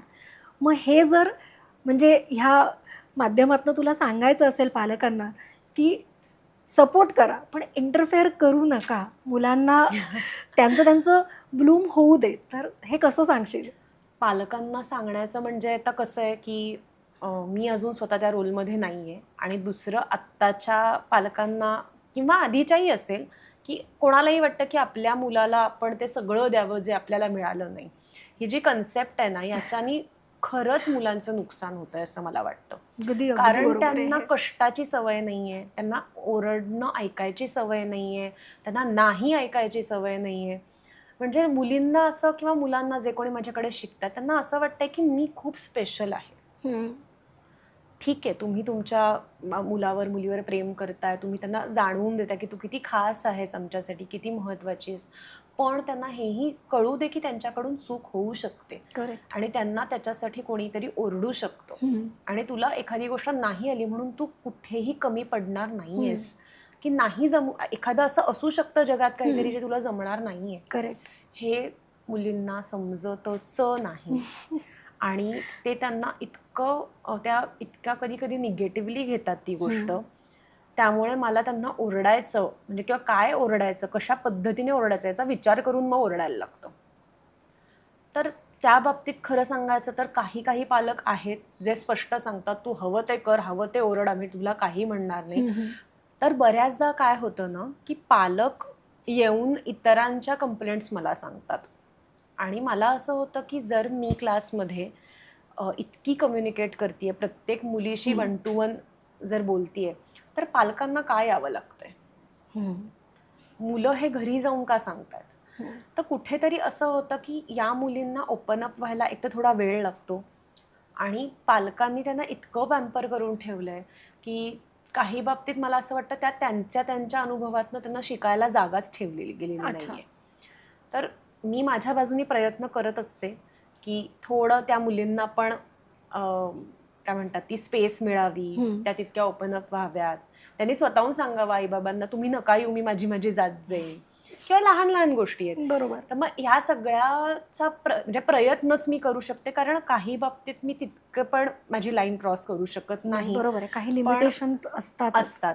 तर फक्त एक आहे की मी स्वतःची इमेज एक अशी क्रिएट केलेली आहे की मग मी स्वतःचं एक इनडायरेक्टली मुलींना न ओरडता कळावं की ताईला हे आवडलेलं नाहीये असं एक मी स्वतः आमची एक न बोलता त्यांना समजून जातं आता की नाही आपल्याला हे असं वागून चालणार आहे किंवा हे केल्याने हां एक्झॅक्टली. तर प्रत्येक वेळेला मला वाटतं ओरडायची गरज नाही पडत. काही एक सर्टन एज नंतर त्यांना त्यांचंच कळतं की हे ताई इथपर्यंतच ऐकून घेणार आहे किंवा इथपर्यंतच सहन करणार आहे. आणि मला काही बाबतीत आता खूप स्ट्रिक्ट व्हावं लागलंय कारण सुरुवातीला मी पण लहान होते. आपण म्हणतो ना एक ती जर्नी आहे, काही चुकांमधून मी शिकतेय, हळूहळू मला लक्षात येते की मी पण काय इम्प्रूव्ह करावं. तर त्यातनं माझ्या असं लक्षात आलं की आपण समोरच्याला सूट दिली की सगळे त्याचा प्रचंड फायदा घेणार आहे. की आपण म्हणतो जाऊ दे ठीक आहे आजच्या दिवस नाही असू दे. हां. तर ते मी आता पूर्णपणे बंद केलंय. आणि मी प्रयत्न करते की नाही चालणार हे म्हणजे ऍटलीस्ट एक जागा तरी आता त्यांच्या आयुष्यात असेल की जिकडे त्यांना थोडं कोणीतरी ओरडतंय आणि नाही म्हणतंय. करेक्ट. तर आहे आता काही गोष्टी मलाही एक्सेप्ट करायला हा लागतात. त्यांच्या व्यक्तिमत्व म्हणजे घडणीतला एक किती सुंदर भाग आहे की हे नाही आज ते ऐकतायत? कारण जसं तू म्हणालीस तसं ही परिस्थिती खूप वाईट आहे नाही की पण हल्ली मुलांना सवयच नाहीये. नाही, एक अशी सिच्युएशन पण होती की मी एका विद्यार्थिनीला दुसऱ्या विद्यार्थिनीला फक्त सॉरी म्हण एवढंच म्हणालेलं, तर तिने क्लास सोडून दिला. म्हणजे आणि पालक म्हणतात की जाऊ देत, आपण क्लास दुसरा लावू. हम्म. म्हणजे तुमच्याकडे सोयी आहेत, हम्म. पण तुम्ही मुलाला हे का नाही शिकवत की ठीक आहे, आपण एखाद्याची माफी मागितली तर आपण कुठेही कमी नाही आहोत. Correct correct. आणि काय बिघडलं, जाऊ देत. आपण आधी कसं लहानपणी आपल्याला म्हणायचे तू हिला सॉरी म्हण, तू हिला सॉरी म्हण, भांडण, झालं. हे ऐकायलाही मिळणार नाही आता नाही, या अगदी खरंय, मुलांमध्ये. अगदी आणि खरंय. इतकं म्हणजे पालकांना असं आहे ना की आता ही कधी पूर्ण करेल, कधी काय करेल, हे करेल. तर मला असं वाटतं माझे पालक किंवा आमच्या पिढीतले पालक त्या मानाने खूप बरे होते. म्हणजे त्यांनी आम्हाला हवं ते सगळं प्रोव्हाइड केलं, पण आम्हाला त्याची किंमत पण होती की हे आपल्याला मिळतंय. बरोबर. आणि बरोबरीने त्यांनी आम्हाला बाईंनी मला ओरडलेलं माझ्या घरी माहितीही नसेल, किंवा कधीतरी मी अगदी घरी येऊन रडले वगैरे असेल तर अच्छा ठीक आहे, मग तू सुधार, तू अभ्यास कर, तू अजून बरोबर. चांगलं कर, हे सांगितलं जायचं. बरोबर. ना की ते इकडे येऊन शिक्षकांना उलट प्रश्न प्रश्न करायचे. विचारायचे. तर हा फरक आहे आणि त्याला काही पर्याय ओव्हर द नाहीये. जनरेशन्स मला वाटतं हे असं अजून होत राहील असं कदाचित वाटतंय. हेच पिकलाय असं मला वाटतंय. सो आय होप खरी की गोष्ट. ह्याच्यानंतर हे चेंज होईल. चेंज होईल. नाही आणि हे चेंज व्हायला पण हवंय नाही, ती actually. गरज आहे. नाहीतर मुलं मुलींना एका पॉइंट नंतर बाहेरच्या जगात सर्व्हाइव्हच करू शकणार नाही. त्यांना नाही ऐकायची सवय असेल तर बरोबर. त्या कोणाच्या अंडर किंवा कोणाच्या गायडन्स खाली कामच करू शकणार नाही, खरंय. कारण त्यांच्यामध्ये त्यांना सगळं येतंय. करेक्ट. आणि मला असं वाटतं की हे जेव्हा माणूस म्हणून तुम्ही आतनं कुठेतरी कमी जास्त असता तेव्हा ते तुमच्या कलेतनं दिसतं ना. म्हणजे जसं मगाशी तू बोलताना म्हणालीस की प्रचंड दिसतं. तुझा कॉन्फिडन्स म्हणजे तुझं टेक्निक करेक्ट असेल पण एक्सप्रेशन्स नसतील, एक्सप्रेशन्स करेक्ट असतील पण टेक्निक नसेल. अगदी. म्हणजे हे छोटे छोटे जे भाग आहेत ते तुमच्या व्यक्तिमत्वाला घडवत असतात. अगदी. म्हणजे हे जे तुम्ही शिकता, जसं तुम्ही काय म्हणता त्याला रिॲक्ट होता, ते तुमच्या परफॉर्मन्समध्ये नक्कीच दिसत असेल. एखादी व्यक्ती कशी आहे हेही तिच्या परफॉर्मन्समधून दिसतं. एक्झॅक्टली. एखादी व्यक्ती जर डॉमिनेटिंग असेल तर ती स्टेजवर पण तशी दिसते. आणि असा म्हणजे एक जस्ट ऑब्झर्वेशन आहे आणि हे सगळ्यांचंच असेल, म्हणजे असं काही नेहमीच बघितलंय. पण मला असं कायम जाणवतं की जे प्रामाणिकपणे करतायत ना त्यांचा तो प्रामाणिकपणा स्टेजवर दिसतो. मग तो रियाज प्रामाणिकपणे केलेला आहे तर ते चांगलं दिसणारच आहे. पण तुमचा स्वभाव, एखादी मुलगी खरंच शांत आणि सॉफ्ट असेल ना, ती नाचताना तिचं लास्य अंग तितकं छान खुलून दिसतं. तर ते पण बॅलेन्स्ड पाहिजे. बरोबर. तुम्ही जितकं स्वतःला चांगलं म्हणजे मेंटली इमोशनली स्टेबल करता तितका सुंदर तुमचा परफॉर्मन्स होतो. आणि मला वाटतं नृत्य म्हणजे जवळजवळ पूर्ण तुमचा लाईफच इम्पॅक्ट होतो. नृत्यामुळे काय किंवा कुठल्याही कलेमुळे तुमच्या लाईफवर प्रचंड इम्पॅक्ट. हो, कारण म्हणजे मला असं वाटतं की कुठल्याही कलेमुळे तुम्हाला एक शिस्त म्हणजे तुमच्या बॉडीला, तुमच्या रेग्युलर गोष्टींना एक शिस्त मिळते, एक क्रिएटिव्हिटी तुमच्यात तयार होते की मी आज असं केलंय मग उद्या मला अजून छान करायचं आहे. एक रेस्टलेस पण वाटतं की जर आता असं होतं खूपदा की माझा मंडे ऑफ असतो, मी बाकी पूर्ण दिवस ऑक्युपाईड असते आणि मला असं होतं की मी काय करते बसून, जाऊ दे ना 2 मुलींना बोलवूया, आपण काहीतरी छान तालात बसवू, थोडी प्रॅक्टिस करू, नुसती बसून मी काय करणार आहे किंवा किती वेळ मी फोन स्क्रोल करणार आहे, काय असं मी वेगळं करते. सो तो डे ऑफ पण कधी कधी नकोसा वाटायला लागतो. किंवा कधी कधी असं होतं की चला आता 4 दिवस काही नाहीच आहे, काय XYZ कारणांमुळे असेल, पण मग असं होतं की बाकीचे किती काय काय करतात आणि आपण काय करतोय. तर आपण सतत काहीतरी करायला हवं, आपण सतत काहीतरी क्रिएटिव्हली मांडायला हवं, बसवायला हवं, स्वतः जुनं असेल तेही रिवाइज करायला हवं. तर हे एक मनात ते सतत वाटत राहणं पण खूप महत्वाचं आहे. द डे मला असं वाटेल की हा मला सगळं येतंय आणि आता काही नाही, आता मी फक्त शिकवणार आहे, तर मला असं वाटतं तिथे मग ती क्रिएटिव्हिटी खुंटल्यासारखी होईल किंवा म्हणजे माझी ग्रोथच तिथे थांबेल कुठेतरी. तर हे जे रेस्टलेस वाटणं आहे किंवा सातत्याने आपण काहीतरी करत राहायला पाहिजे, हे जे वाटणं आहे ना, हे मला कलेने दिलंय.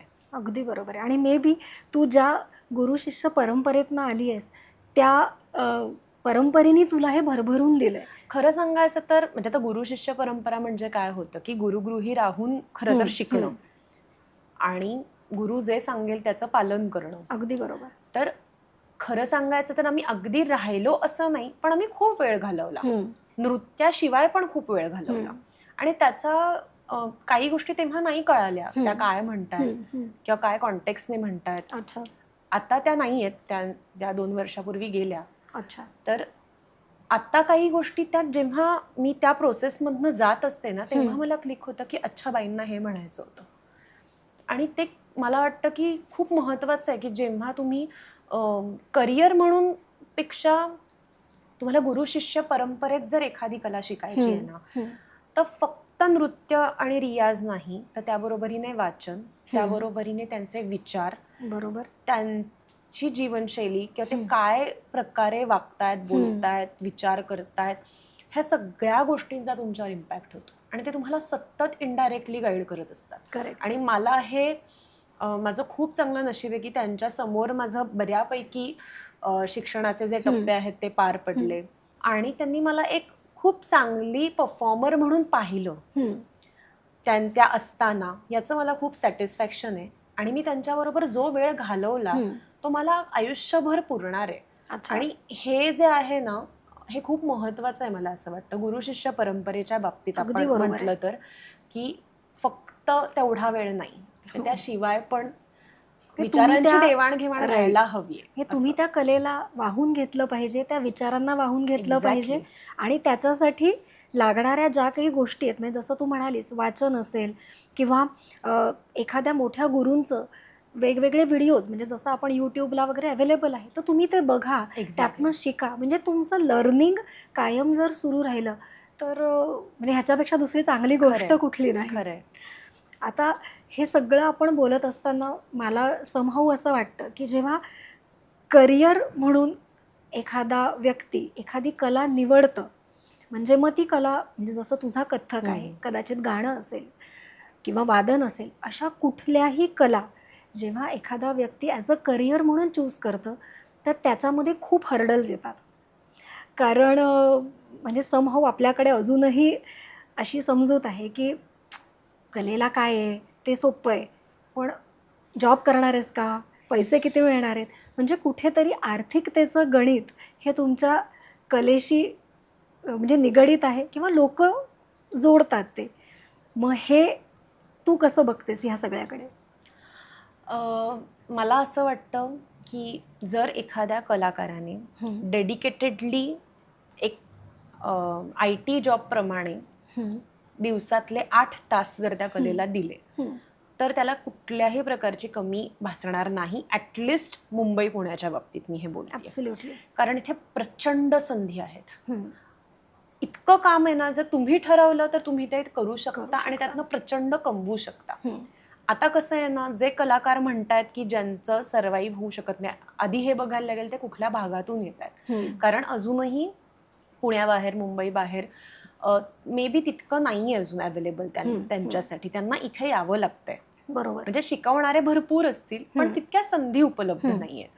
तर लकीली पुण्यासारख्या ठिकाणी किंवा मुंबईसारख्या ठिकाणी तुम्ही आरामात कमवू शकता असं मला वाटतं. एकतर कलाकार म्हणून मग तो कुठल्याही प्रकारचा असो. माझ्या ओळखीतले सगळे कलाकार छान कमवतायत, त्या बेसिसवर घर घेतायत, काहीही त्यांना प्रॉब्लेम येत नाही. कारण ते तेवढं त्यांची जी कला आहे ती वेगवेगळ्या प्रकारे सगळ्या ठिकाणी अप्लाय करून, किंवा आता फिल्म्सच्या म्युझिकसाठी जात आहेत जर वादक असतील तर, किंवा वेगवेगळ्या मोठ्या कार्यक्रमांना जात आहेत, खूप मोठ्या लेवलवर क्लासेस घेत आहेत, परफॉर्म करतात आणि खूप छान चाललंय त्यांचं. त्यामुळे एकतर हा माझा पहिला म्हणजे लोकांचा गैरसमज आपण दूर करूया की कलाकार असला तर तुम्ही अर्न करू शकत नाही. हे कम्प्लिटली पर्सन टू पर्सन आहे. की जसं आपण म्हणतो की मी खूप शिकली आहे पण जर मी चांगल्या ठिकाणी अप्लाय नाही केलं, मी वेळोवेळी स्विच नाही केलं तर माझी ग्रोथ नाही होणार. हे पण तसंच आहे.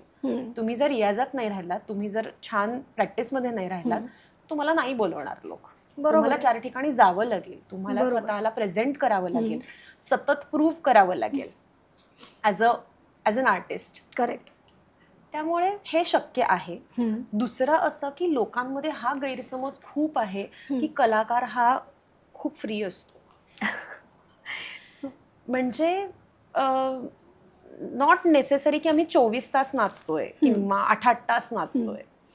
ठीक आहे, मी एखाद दिवस परफॉर्म नसेल करत, मला डाऊन वाटतंय, मला बरं वाटत नसेल, किंवा आज माझ्याकडे वेळ आहे पण मला नाचावंसं नाही वाटत, तर अशा वेळेला मी काहीतरी बसवत असते तालामध्ये, बरोबर. अशा वेळेला मी काहीतरी शिकवत असते, मी विचार पण करू शकते ॲज अ कलाकार. करेक्ट.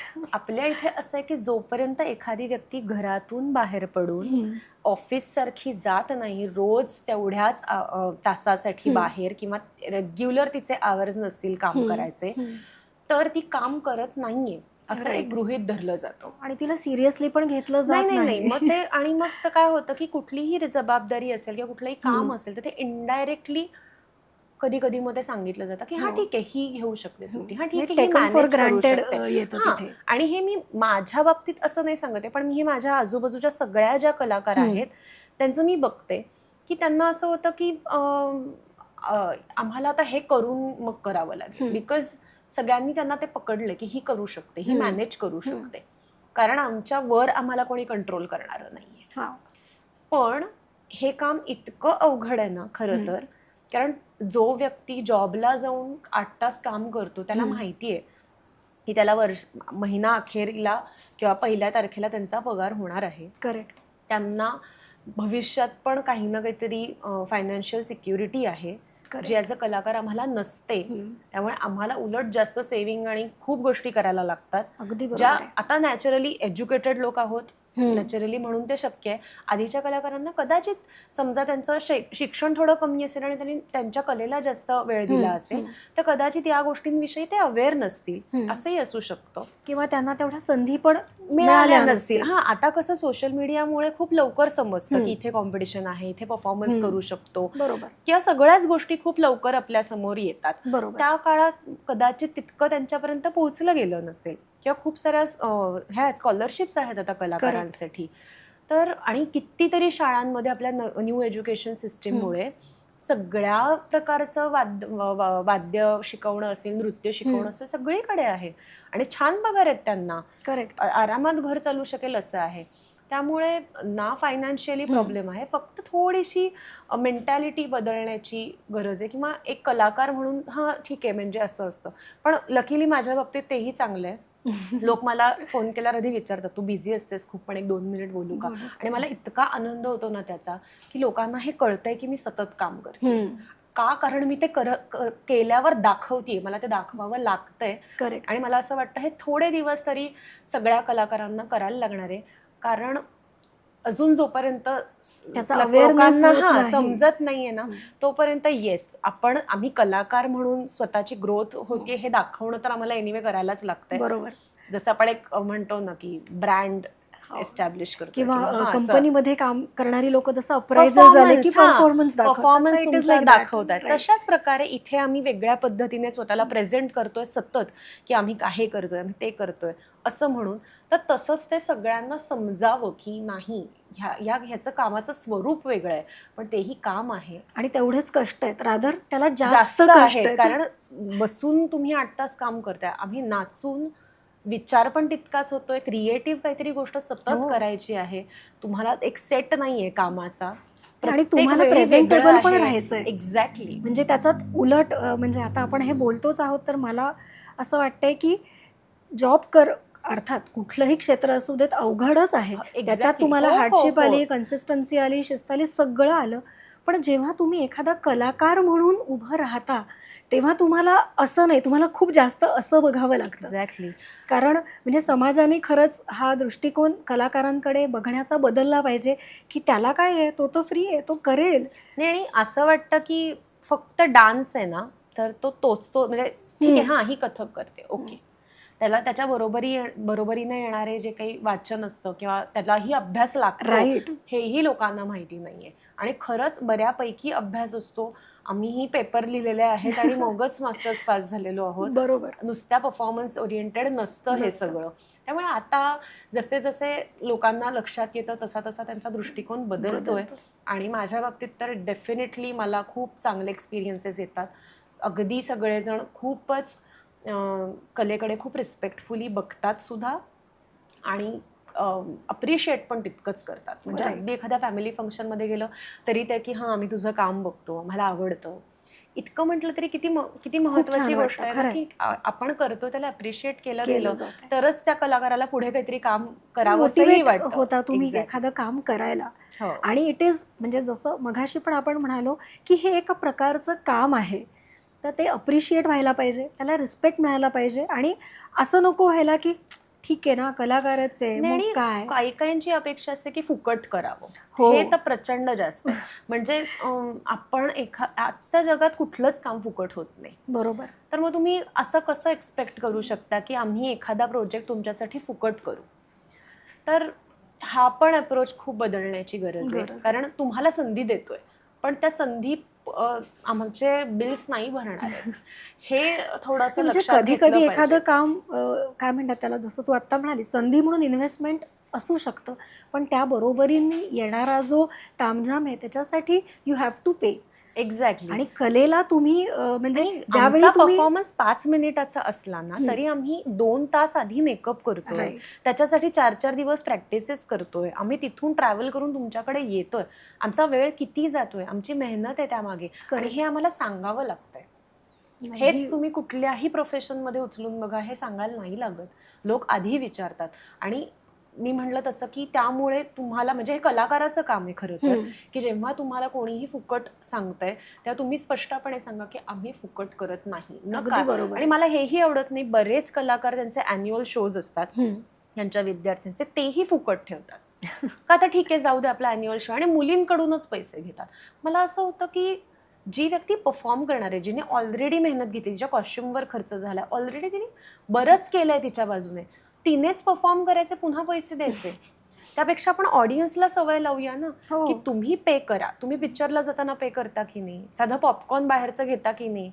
मग तुम्हाला एखाद्या कलाकाराला अप्रिशिएट का नाही करावं असं वाटत. नॉमिनल फी ठेवा, पण ती तुम्ही ठेवा. एक्झॅक्टली. अगदी कमी ठेवा, पण सवय लावा लोकांना की बरोबर. जर तुम्ही एखादी कला बघायला जाताय तर तुम्हाला पैसे द्यावे लागतील. करेक्ट. कारण ती मेहनत आहे, ते त्यांचं पण. नाटक पण कुठे फुकट असतं.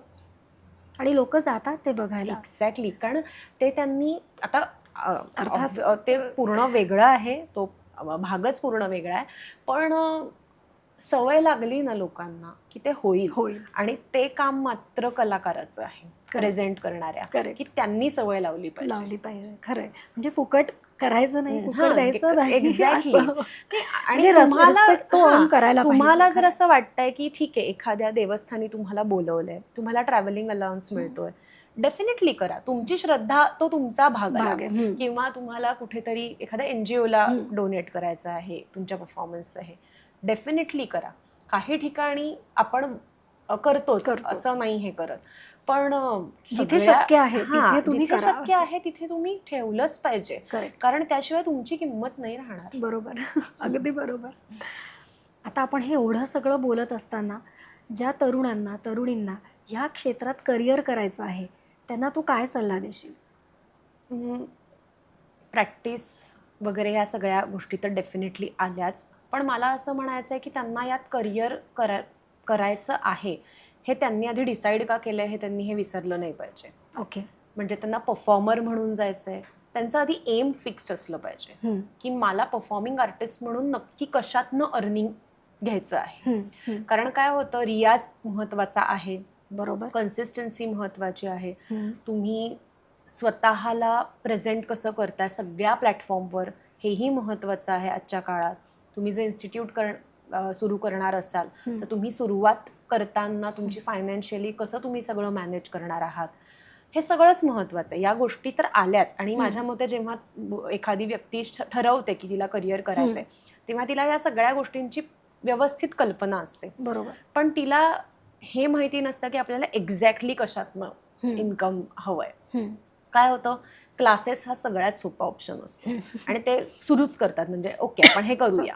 पण मला असं वाटतं की त्यातनं हे विसरता कामा नये की आपण एखादी गोष्ट का निवडली आहे. तर ते खूप नीट विचार करून करावं.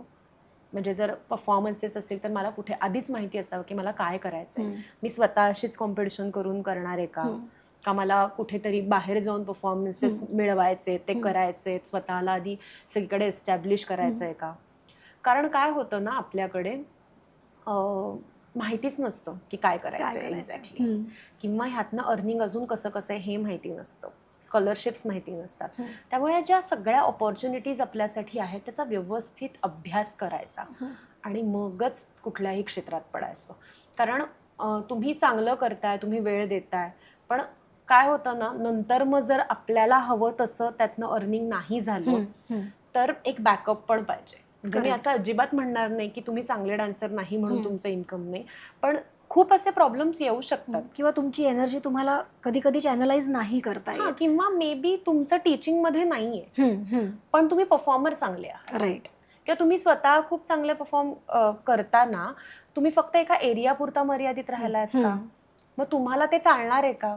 कारण काय होतं, मग नंतर तुम्ही स्वतःला डिमोटिवेट करायला लागता की अरे म्हणजे व्हायला लागतं डिमोटिवेट की अरे मी फक्त इथेच करते, मग माझ्या बरोबरीच्या कॉम्पिटिटर्स इकडे चालल्यात, हे करतात ते करतात.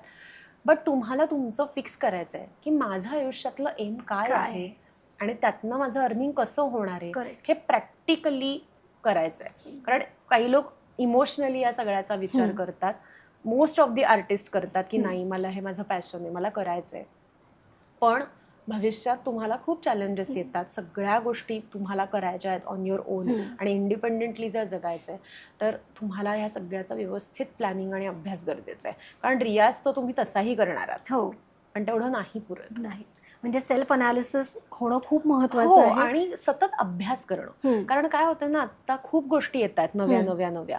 जर तुम्ही त्या अपडेटेड नाही ठेवलं ना स्वतःला तर तुम्ही खूप मागे पडाल. करेक्ट. आणि मग तुम्ही तेवढ्या साच्यात आणि तेवढ्या तळ्यातच राहाल. बरोबर. तर म्हणून तुम्हाला हे माहिती पाहिजे की आपल्या आजूबाजूचे कलाकार काय काय करतात. तुमचा एक फ्रेंड सर्कल पण ठेवा. नॉट नेसेसरी की आपण आपल्या ज्या मैत्रिणी आहेत सेम क्षेत्रातल्या त्यांच्याशी कॉम्पिटिशनच असली पाहिजे. सो कोलॅबोरेटिव्ह वर्क्स पण तुम्ही खूप चांगल्या प्रकारे करू शकता की आपण मिळून एखादा प्रोजेक्ट करू, किंवा मला तू हे कसं केलंस मलाही सांग. तर हे जर तुम्ही ठेवलं ना तर त्यातनंही तुम्हाला खूप शिकायला मिळेल. खरंय खरंय. खूप कमीपणा वाटायची त्यात काही मला वाटत नाही की वाटला पाहिजे, की जा आणि विचारा एखादी गोष्ट. तर तसंही थोडंसं नेचर ठेवावं की प्रत्येक वेळी त्या कॉम्पिटिटिव्ह नेचरमध्ये राहून नाही चालत. तर ते पण महत्त्वाचं आहे. आणि जर तुम्हाला इन्स्टिट्यूट म्हणून जर ग्रोथ करायची असेल तर तुम्ही तुमच्या टीचिंग टेक्निक्स पण इम्प्रूव्ह करायला पाहिजेत. की नाही मी शिकवणार आहे तर माझं काय काय चांगलं पाहिजे, मला नीट बोलता आलं पाहिजे, मला कुठल्या वयोगटाला चांगलं शिकवता येतं हेही खूप महत्त्वाचं आहे. कारण लहान मुलांना प्रचंड पेशन्स लागतो. मग तुम्ही तो एज ग्रुपच शिकवा सुरुवातीला. हवं तर एखाद्या इन्स्टिट्यूटला अटॅच व्हा की मी तुमच्या अंडर शिकवू का, तुम्ही एक्सपिरियन्स गोळा करा. स्वतःला आता मुली नाही का इंटर्नशिप करत, किंवा प्रत्येक जण आधी अनुभव घेतो ना, बरोबर. हे थोडंसं करा. म्हणजे मग तुम्ही एकदम काहीतरी नवीन सुरुवात केली आणि ती ढासळली तर तुमचा कॉन्फिडन्स जाणार नाही आणि एक चांगला गायडन्स तुम्हाला मिळेल, चांगला बेस मिळेल. करेक्ट. आणि कोणीही नाही, सगळेजण तुम्हाला त्याचं काही ना काहीतरी पे करतीलच.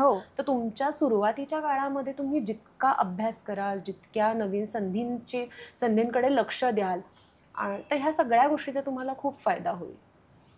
आता हे सगळं एवढं आपण बोलत असताना ऑब्व्हियसली पर्सनल आणि प्रोफेशनल ह्या दोन्ही लाईफ्स तुला वेगळ्या ठेवाव्या लागत असतील.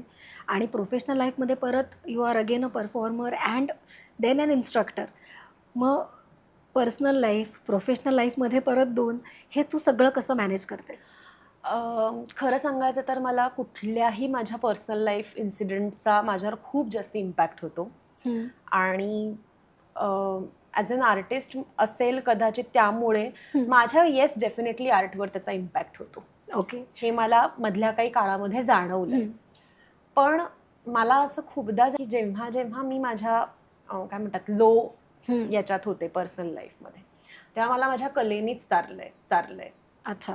मला असं कायम जाणवलंय की जेव्हा जेव्हा मला असं वाटलं की माझ्या पर्सनल लाईफमध्ये काही इन्सिडेंट झालेले आहेत ज्याचा माझ्यावर इम्पॅक्ट होतोय, त्यावेळेला मला माझ्या कलेनीच तारलंय. कारण मी ते सतत करत होते म्हणून मी इमोशनली खूप स्टेबल राहिले, किंवा मी कुठेतरी व्यक्त होत होते माझ्या कलेतनं. त्यामुळे मी हे खूप शांतपणे हँडल करू शकले त्या सिच्युएशन्स. आणि माझ्या कलेतनंच मला ऑक्युपेशन मिळत होतं, माझ्या कलेतनंच मला शांतता मिळत होती आणि व्यक्तही होत होतं. आणि खरं सांगायचं तर माझ्या कलेमुळेच मी लोकांना पण तितकी जोडली गेलेली आहे. तर ह्या सगळ्याचा म्हणजे मला एक असं लक्षात आलं की माझ्यासाठी हे असं सेपरेट समहाऊ नाही नाहीये. राहिलं किंवा मी नाही ठेवू शकले. आयडियली ठेवायला पाहिजे, पण नाही मी तसं करू शकले. आणि आत्ता तरी माझं असंच मी सांगू शकते की कलेमुळेच मी स्ट्रॉंगली माझं पर्सनल लाईफ पण हँडल करू शकते. शकतेस.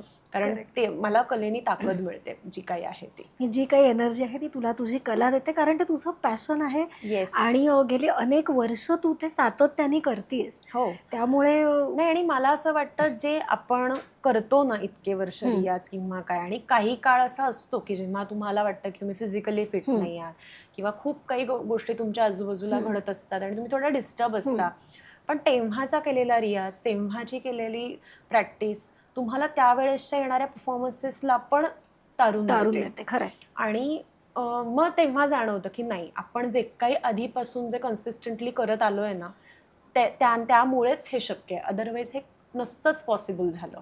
त्यामुळे मी खूप ग्रेटफुल आहे माझ्या बाबतीत, कारण त्या नसत्या तर मी इतक्या कन्सिस्टंटली केलं नसतं. आणि ऑब्व्हियसली माझे पेरेंट्स, त्यांनी मला प्रचंड सपोर्ट केला आहे. आणि मेनली अशा प्रोफेशनसाठी की ज्याबद्दल त्यांना काहीच माहिती नाही. करेक्ट. आणि आता ऑब्व्हियसली माहिती आहे, इतके वर्ष करते, तर त्यांना आता दिसतीये ती मेहनत की किती करावं लागतं. त्यामुळे त्यांना त्याच्याबद्दल खूप जास्त अभिमान आहे आणि ते बघून आय एम व्हेरी सॅटिस्फाईड. म्हणजे त्याहून जास्ती आनंद मला नाही. आणि लकीली माझा नवरा आहे, तोही तितकाच सपोर्टिव्ह आहे. सो सगळं जुळून आलंय आता माझ्या दृष्टीने, आणि त्यामुळे मी खूप शांतपणे बाहेर माझं क्रिएटिव्ह काम करू शकते. आणि मला असं वाटतं कोणतीही कला किंवा कुठलंही क्रिएटिव्ह काम ना, जोपर्यंत तुमच्याकडे स्टेबिलिटी नाही आहे ना, तोपर्यंत नाही होत. मग ती इमोशनल स्टेबिलिटी असेल, तुम्ही फिजिकली फिट आहात, या सगळ्या गोष्टी खूप मॅटर करतात. खरंय, अगदी खरंय. असा एखादा कुठला क्षण आहे का की जो कायमस्वरूपी तुझ्या मनात कोरला गेलाय की बस हा सगळ्यात भारी क्षण आहे माझ्या आयुष्यात आलेला आत्तापर्यंतच्या तुझ्या कलेच्या प्रवासातला? खरं तर असे खूप मिक्स आहे सगळं, पण मला असं म्हणजे मला तेव्हा खूप छान वाटलेलं. असा कोरला गेलाय की नाही सांगू शकत, पण मला असं वाटतं तो क्षण माझ्या कायम लक्षात तर नक्की राहील.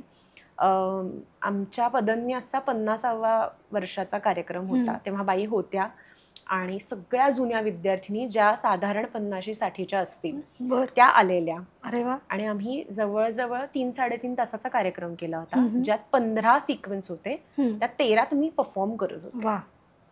आणि आमची खूप तयारी, म्हणजे वर्षभर आम्ही प्रॅक्टिस करतोय, सगळं अरेंज करतोय. आणि मी तेव्हा असे एक FY मध्ये, आणि मला 1 महिन्याआधी टायफॉइड झाला. बापरे. आणि मला प्रचंड वीकनेस होता की मला ग्लास इथून तिथे उचलताना पण जाणवत होतं की मला एनर्जी लागते. मी हेवी ड्रेस घातला तरी मला त्रास होतोय, वीकनेस आहे, असं सगळं होतं. आणि कार्यक्रम लिटरली 1 महिन्यावर आला होता. पण त्या दिवशी त्या स्टेजवर तिथे गेल्यानंतर मी पूर्ण 2.5 तास शांतपणे तितक्याच एनर्जीने, तितक्याच कॉन्फिडेंटली नाचू शकले. आणि मला असं वाटतं ही एनर्जी फक्त त्या, म्हणजे आपण म्हणतो ना की कला ही थोडी दैवी तुम्हाला एनर्जी देते, तर ते मी त्या दिवशी अनुभवलं. आणि त्यानंतर दुसरा एक असा किस्सा होता की मला बरं नव्हतं जस्ट, आणि काय व्हायरल असेल नॉर्मल, आणि त्याच्यानंतर आमचा भैरव भवतारक नावाचा कार्यक्रम होता. आणि त्यात ताईने एक वंदना बसवली होती, जयतीर्थ मेवुंडींची. आणि ते स्वतः तिथे येणार होते कर्नाटकहून. ते होते तिथे ऑडियन्समध्ये.